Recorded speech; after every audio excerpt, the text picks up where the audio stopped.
राजनीति की दुनिया में अक्सर बड़े बड़े मंच, लंबी रैलियां और भारी भरकम भाषण सुर्खियां बनते हैं, लेकिन कभी कभी छोटी सी मुलाकात भी ऐसी कहानी कह जाती है जो सीधे दिल तक पहुंचती है। सियासी हलचल के बीच उत्तर प्रदेश की राजनीति से एक ऐसी तस्वीर सामने आई है जिसने सोशल मीडिया पर हलचल मचा दी है। तस्वीर में समाजवादी पार्टी के राष्ट्रीय अध्यक्ष अखिलेश यादव एक बुजुर्ग के सामने झुककर उनके पैर छूते नजर आते हैं और यही तस्वीर अब चर्चा का विषय बन गई है, क्योंकि ये सिर्फ एक मुलाकात नहीं बल्कि इतिहास, रिश्तों और राजनीति की विरासत की कहानी भी है। दरअसल होली के मौके पर अखिलेश यादव सैफई से लखनऊ वापस लौट रहे थे। रास्ते में अचानक उनकी नज़र के बुजुर्ग पर पड़ी जो उनके घर के दरवाजे पर खड़े थे। जैसे ही अखिलेश यादव ने उन्हें पहचाना, उन्होंने तुरंत अपनी गाड़ी रुकवाई, गाड़ी से उतरकर सीधे उनके पास पहुंचे और झुककर उनके चरण स्पर्श किए। ये बुजुर्ग कोई आम व्यक्ति नहीं थे बल्कि समाजवादी आंदोलन के पुराने साथी और नेताजी के बेहद करीबी रहे हाकिम सिंह यादव थे। हाकिम सिंह यादव का नाम शायद आज की नई पीढ़ी ज्यादा नहीं जानती, लेकिन समाजवादी आंदोलन के इतिहास में उनका अपना एक अलग स्थान रहा है। वे समाजवादी पार्टी के संरक्षक और पूर्व मुख्यमंत्री मुलायम सिंह यादव के बचपन के मित्र रहे हैं। दोनों ने सैफई के पास ही साथ साथ हाई स्कूल की पढ़ाई की थी। स्कूल जाने से लेकर बचपन की शरारतों तक दोनों की दोस्ती बेहद गहरी थी। समय के साथ जिंदगी आगे बढ़ती गई। 1957 में हाकिम सिंह यादव की चकबंदी विभाग में सरकारी नौकरी लग गई। उस दौर में सरकारी नौकरी मिलना बड़ी बात माना जाता था, लेकिन राजनीति और समाजवादी विचारधारा के प्रति उनका समर्पण इतना गहरा था कि उन्होंने एक बड़ा फैसला लिया।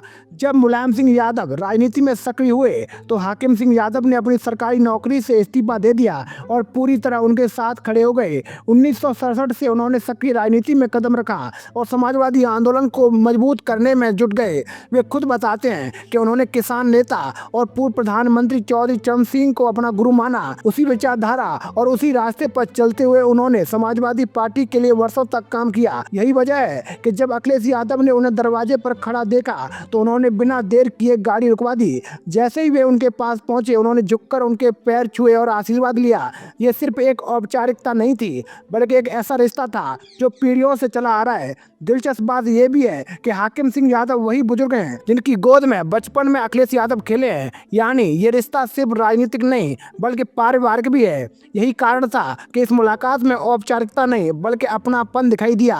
अखिलेश यादव उनके घर के अंदर गए। वहां उन्होंने दादाजी के साथ बैठकर होली की परंपरागत मिठाई गुजिया खाई और दूध पिया। दोनों के बीच करीब 20 मिनट तक एकांत में बातचीत हुई। ये बातचीत किस विषय पर हुई इसकी पूरी जानकारी सामने नहीं आई है, लेकिन माना जा रहा है इसमें पुराने दिनों की यादें भी ताजा हुई होंगी और वर्तमान में राजनीति पर भी चर्चा हुई होगी। इसके बाद अखिलेश यादव घर से बाहर आए और करीब 20 मिनट तक वहीं बैठकर स्थानीय लोगों से बातचीत करते रहे।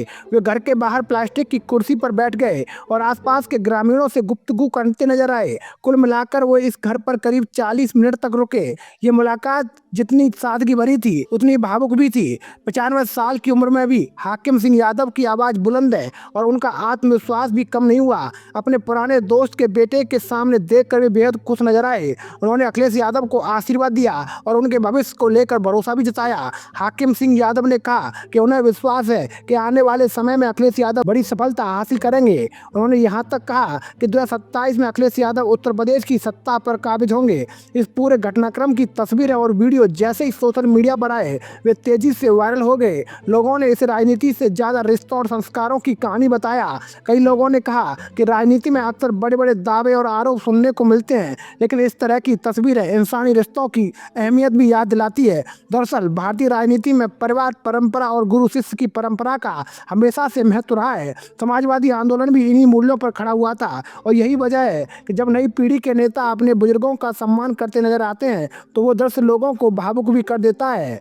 होली के रंगों के बीच हुई ये मुलाकात सिर्फ एक त्योहार की मुलाकात नहीं थी बल्कि ये उस रिश्ते की झलक थी जो दशकों से चला आ रहा है। दोस्ती का रिश्ता, विचारधारा का रिश्ता और पीढ़ियों को जोड़ने वाला रिश्ता। और शायद यही वजह है ये तस्वीर सिर्फ एक फोटो नहीं रही बल्कि उत्तर प्रदेश की राजनीति में एक भावनात्मक पल बन गई, जहाँ एक नेता नहीं बल्कि एक बेटा अपने बुजुर्ग के आशीर्वाद के लिए झुकता नजर आया। तो दोस्तों, मैं था आपके साथ मुकेश उपाध्याय। अगर आपको भी हमारी ये जानकारी अच्छी लगी हो तो कमेंट बॉक्स में जरूर बताइएगा आपने ये हमारी वीडियो किस जिले से देखी, उस जिले का नाम जरूर लिखिएगा। जय हिंद, जय भारत।